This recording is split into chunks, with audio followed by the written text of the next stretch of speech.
ಬಳ್ಳಾರಿಯ ಬಿಮ್ಸ್ ಆಸ್ಪತ್ರೆಯಲ್ಲಿ ಚಿಕಿತ್ಸೆ ಪಡೆಯುತ್ತಿದ್ದ 70 ವರ್ಷದ ಬಾಯಿಯ ಕ್ಯಾನ್ಸರ್ ರೋಗಿ ಅಕ್ಕಮ್ಮರವರು ಮೃತಪಟ್ಟಿದ್ದಾರೆ. ಶಸ್ತ್ರಚಿಕಿತ್ಸೆ ಯಶಸ್ವಿಯಾಗಿದ್ದರೂ ಆಪರೇಷನ್ ನಂತರ ಆಸ್ಪತ್ರೆ ಸಿಬ್ಬಂದಿ ಸಮಯಕ್ಕೆ ಸರಿಯಾಗಿ ಇಂಜೆಕ್ಷನ್ ಮತ್ತು ಅಗತ್ಯ ಔಷಧಿಗಳನ್ನು ನೀಡದೆ ನಿರ್ಲಕ್ಷ್ಯ ವಹಿಸಿದ್ದೇ ಸಾವಿಗೆ ಕಾರಣ ಎಂದು ಕುಟುಂಬಸ್ಥರು ಗಂಭೀರ ಆರೋಪ ಮಾಡಿದ್ದಾರೆ. ಏಪ್ರಿಲ್ 9ರಂದು ಬಿಮ್ಸ್ ಆಸ್ಪತ್ರೆಗೆ ಕ್ಯಾನ್ಸರ್ ರೋಗಕ್ಕೆ ಸಂಬಂಧಿಸಿದಂತೆ ವೃದ್ಧೆಯೊಬ್ಬರು ಅಡ್ಮಿಟ್ ಆಗಿದ್ರು. ಅಕ್ಕಮ್ಮ ಎನ್ನುವ ವೃದ್ಧೆ ಬಾಯಿಯಲ್ಲಿನ ಕ್ಯಾನ್ಸರ್ ಕಾಯಿಲೆಗೆ ಸಂಬಂಧಿಸಿದಂತೆ ಏಪ್ರಿಲ್ 17ರಂದು ಆಪರೇಷನ್ ಮಾಡಿಸಿದ್ರು. ಆಪರೇಷನ್ ಸಕ್ಸಸ್ ಆಗಿ ವೈದ್ಯರು ಚೆನ್ನಾಗಿ ನೋಡ್ಕೊಂಡಿದ್ದಾರೆ. ಆದ್ರೆ ಆಪರೇಷನ್ ನಂತರ ಸಿಬ್ಬಂದಿ ನಿರ್ಲಕ್ಷ್ಯಕ್ಕೆ ವೃದ್ಧೆಯ ಸಾವಾಗಿದೆ ಎಂದು ಕುಟುಂಬಸ್ಥರು ಆರೋಪಿಸಿದ್ದಾರೆ. ಟೈಮ್ ನೀಡಬೇಕಾದ ಯಾವುದೇ ರೀತಿಯ ಇಂಜೆಕ್ಷನ್, ಟ್ಯಾಬ್ಲೆಟ್ ಸೇರಿದಂತೆ ಇತರೆ ಟ್ರೀಟ್ಮೆಂಟ್ ನೀಡಿಲ್ಲ. ಸರಿಯಾದ ಸಮಯಕ್ಕೆ ಚಿಕಿತ್ಸೆ ನೀಡಿದ್ರೆ ವೃದ್ಧೆ ಅಕ್ಕಮ್ಮ ಬದುಕುತ್ತಿದ್ರು. ಆದರೆ ಬಿಮ್ಸ್ ಸಿಬ್ಬಂದಿ ಎಡವಟ್ಟು ಅಕ್ಕಮ್ಮ ಸಾವಾಗಿದೆ ಎಂದು ಕುಟುಂಬ ಸದಸ್ಯರು ಅಸಮಾಧಾನ ವ್ಯಕ್ತಪಡಿಸಿದ್ದಾರೆ.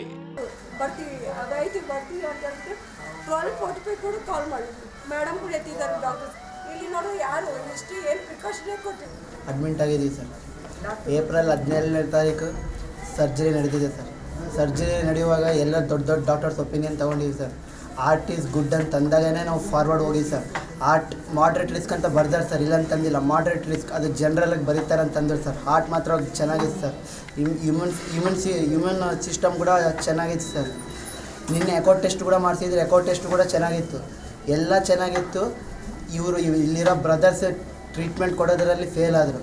ಇವ್ರು ಏನಂದರೆ ನಮಗೆ ಗುರ್ತು ಮಾಡಬೇಕಾಗಿತ್ತು, ಇಂಜೆಕ್ಷನ್ ಕೊಡೋದು, ನಮ್ಗೆ ಗುರ್ತು ಮಾಡಬೇಕಾಗಿತ್ತು, ಮೆಡಿಸನ್ ಕೊಡೋದು, ನಾವು ಮರ್ತೋಗಿರ್ತೀವಿ ಅಂತಾರೆ. MBBS ಮೆಡಿಕಲ್ ಓದಿದ್ದು ಅವ್ರು ಓದಾರ, ಅವ್ರಿಗೆ ಗೊತ್ತಿರ್ತೈತೆ ಯಾವ ಮೆಡಿಸನ್ ಹಾಕ್ತಾವೆ, ಯಾವ ಮೆಡಿಸನ್ ಹಾಕೋಕತ್ತಾರೆ, ಯಾವ ಮೆಡಿಸನ್ ಇಲ್ಲ ಅಂತೇಳಿ. ಅವ್ರಿಗೆ ಅರಿವಿರಬೇಕು, ಒಬ್ಬ ಪ್ರಾಣನ ಕಾಪಾಡಬೇಕೆಂಬ ಅರಿವು ಇರಬೇಕು. ಫಸ್ಟು ಸರ್ಜರಿ ಆಗಿದ್ಮೇಲೆ RICU ವಾರ್ಡಿಗೆ ಶಿಫ್ಟ್ ಮಾಡಿದರು. RICU ವಾರ್ಡಲ್ಲಿ 3 days ಅಬ್ಸರ್ವೇಷನಲ್ಲಿದ್ದರು. ಅಬ್ಸರ್ವೇಷನಲ್ಲಿ ಚೆನ್ನಾಗಾದ್ರು. ಡೇ ಟು ಡೇ SI ಕೃಪೆಯಿಂದ ಎಲ್ಲ ಚೆನ್ನಾಗಾಗಿತ್ತು. ವಿತೌಟ್ ವೆಂಟಿಲೇಷನ್ ಸಪೋರ್ಟ್ ಇದ್ದರು, ವಿತೌಟ್ ಟೇಕಿಂಗ್ ಆಕ್ಸಿಜನ್ ಅವ್ರು ಹಂಗೆ ಚೆನ್ನಾಗಿದ್ದರು, ಚೆನ್ನಾಗಿ ಬ್ರೀತ್ ಮಾಡ್ತಿದ್ರು, ಚೆನ್ನಾಗಿದ್ದರು. ಅಲ್ಲಿ ಆಗೈತಂತೇಳಿ SICU ವಾರ್ಡಿಗೆ ಶಿಫ್ಟ್ ಮಾಡಿದ್ರು. SICU ವಾರ್ಡಿಗೆ ಯಾವಾಗ ಶಿಫ್ಟ್ ಮಾಡಿದ್ರು ಒಂದು 2 days 3 days ಚೆನ್ನಾಗಿದ್ದರು. ದರಿದ್ರ ಅವರು ನರ ಸಿಕ್ಕಿಲ್ಲ, ಕೆಳಗಿಂದ ಮೇಲೆ ತನಕ ಇರೋ ಬಾಡಿಯಲ್ಲಿ ಒಂದು ನರ ಸಿಕ್ಕಿಲ್ಲ ಅಂತ ಅವ್ರಿಗೆ. ಅಷ್ಟು ಎಕ್ಸ್ಪೀರಿಯನ್ಸ್ ಇರುತ್ತೆ ಅವರಿಗೆ, ಒಂದು ನರ ಸಿಕ್ಕಿಲ್ಲ ಅಂತೆ. ಆ ನರಗೆ ಇಂಜೆಕ್ಷನ್ ಕೊಟ್ಟು ಫ್ಲೂಯಿಡ್ ಹಾಕ್ಸಿದ್ರಾಗಿನ ಇವತ್ತು ನಮ್ಮ ಅಜ್ಜಿ ಬದುಕ್ತಿದ್ರು. ಅವ್ರು ಮಾಡಿದ್ದ ನಿರ್ಲಕ್ಷ್ಯದಿಂದ ನಮ್ಮ ಅಜ್ಜಿ ಪ್ರಾಣ ಹೋಯಿತು. ಇದು ಒಂದೇ ಪ್ರಾಣ ಅಲ್ಲ, ಇದಕ್ಕಿಂತ ಮುಂಚೆ 3-4-5 ಪ್ರಾಣಗಳು ಆವಾಗಲೇ ಹೋಗ್ಬಿಟ್ಟಿದ್ದಾವೆ. ಇದು ನಮ್ಮ ಅಜ್ಜಿದು 5ನೇದೋ 6ನೇದೋ ಪ್ರಾಣ ಹೋಗ್ತಿರೋದು ನಾವು ಬಂದಿದ್ಮೇಲೆ.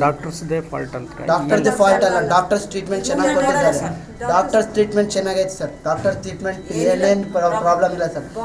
ಬ್ರದರ್ಸ್ ಸರ್ವೆಂಟು, ಇಲ್ಲಿರೋ ಬ್ರದರ್ಸ್ ಸರ್ವೆಂಟ್ ಅವ್ರು ಮಾಡಿದ್ದ ನಿರ್ಲಕ್ಷ್ಯದಿಂದನೇ ನಮ್ಮ ಅಜ್ಜಿ ಇವಾಗ ಸತ್ತೋಗಿದ್ದು.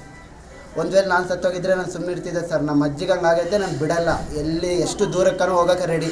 ಸಂಪೂರ್ಣ ನ್ಯೂಸ್, ಇದು ನೊಂದವರ ಧ್ವನಿ.